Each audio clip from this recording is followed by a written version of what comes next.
Hello again, Jordan here.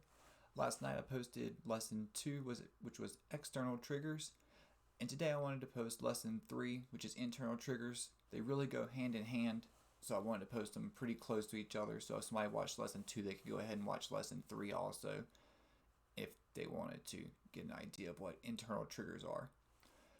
Like I said yesterday, if you want to contact me, my email is letsfightaddiction@gmail.com. It's Let's Fight Addiction, all one word.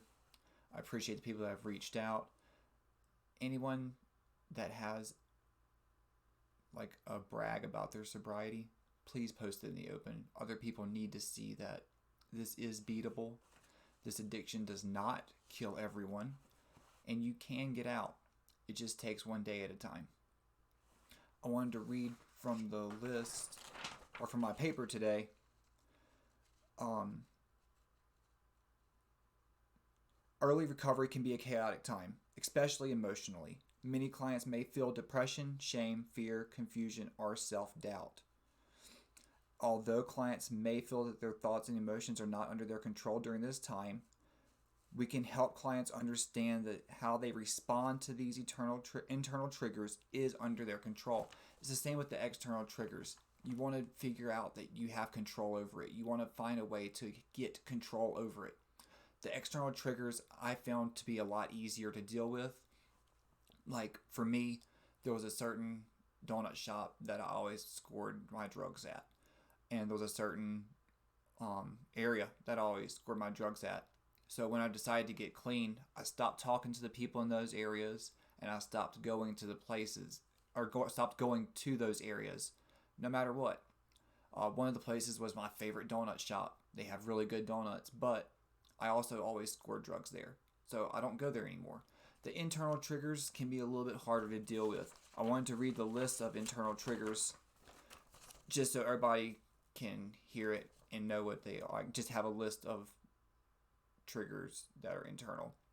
If you have some that are special to you, write them down. It's the same with the external trigger list.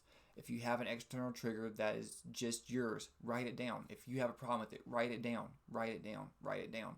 And also, I wanted to reiterate the marking your progress. When you make a week clean, mark it down. When you make a day clean, mark it down.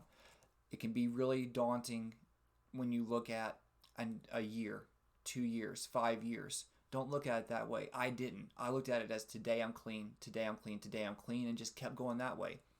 Now I keep up with a calendar because I'm 4 years clean. But I wanted to read these internal triggers so that everybody can know, so everybody can have just a general list to go off of. I'm sorry. Afraid, frustrated, neglected, angry, guilty, nervous, confident, happy, passionate, criticized, inadequate, pressured, depressed, insecure, relaxed, embarrassed, irritated, sad, excited, jealous, bored, exhausted, lonely, envious, deprived, humiliated, anxious, aroused, revengeful, worried, grieving, resentful, overwhelmed, misunderstood, paranoid, or hungry. What emotional states that are listed above, not listed above, have triggered you to use substances? Like I was saying, if it's special to you, write it down. Was your use in the weeks before entering treatment tied primarily to emotional conditions, or were they routine and automatic without much emotional triggering? Were there times in the recent past when you were not using and a specific change in your mood clearly resulted in your wanting to use? I'll say for me, yes. Whenever I would get really upset, like early in recovery, my first thought would be, oh, well, if I was on drugs, I would be a lot more calm right now and it wouldn't bother me as much. But that was an internal trigger trying to get me to relapse. I had to learn the thought stopping techniques that I talked about. I think I talked about them in the first lesson actually. Um, you can picture a switch in your head or a plug in your head. Just picture something in your head that you just turn off. When the thoughts start, you just turn it off. If that doesn't work, wear a rubber band around your wrist. When the thoughts start, when the internal trigger starts, external trigger, pop it. When the thoughts start coming, pop the rubber band and stop the thought process. Relapse doesn't just happen. I've said this before. You have a trigger, you have a thought, you have a continued thought about using, you have a craving, and you use.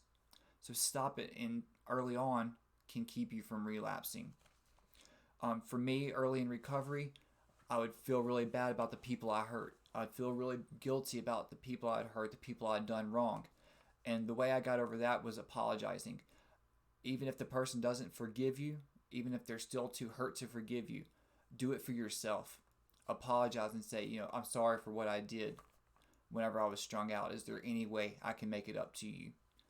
And if they don't want to talk to you, they don't want to talk to you. If they give you a chance, that's great. Just do it to get it out of your mind and get it off of your conscience. So it fixed the trigger for me. Whenever I would get triggered and feel guilty, whoever I felt guilty about, I would message them right then and tell them that I'm sorry for what happened whenever I was an addict, and that I really just want to make it right. Just like in the external trigger chart, we have an internal trigger chart. List emotional states according to their degree of association with substance use. Like for me, being around my pastor, my associate pastor, people when I'm in group, I don't want to use when I'm in group. I don't want to use when I'm at church. I never used at church. I never used like in the bathroom at group. I never did those things. So that would be a 0. Like I talked about the donut and coffee shop. That would be a severe, always 100% chance of using, because I always use there. And I choose now not to go back there by choice. I would think that I could go back without using now, but I don't have any reason to. I cut that place off because that's where my dealers worked. That's where I always scored my drugs, and I was always used in their parking lot. So the whole place is just a trigger for me. So I cut it out completely. Make you a list. And also keep up with your calendar. Mark your days down that you have progress. Keep up with it. And tell other people, I'm a week sober. I'm a month sober. I'm 3 months sober. I'm a year sober. Sometimes you just need to hear that it's possible to beat, for you to feel like, maybe I should try treatment. Maybe I should give it my all. And you do have to give it your all. You do have to fight for it more than you fought for anything else in your whole entire life. I fought so hard for this. But after you beat it, after it's beaten down and done, you feel like nothing can stop you. You feel like you can do anything. That's all I had to say for today. I hope everyone has a happy new year and a great 2022. This addiction will not get us all.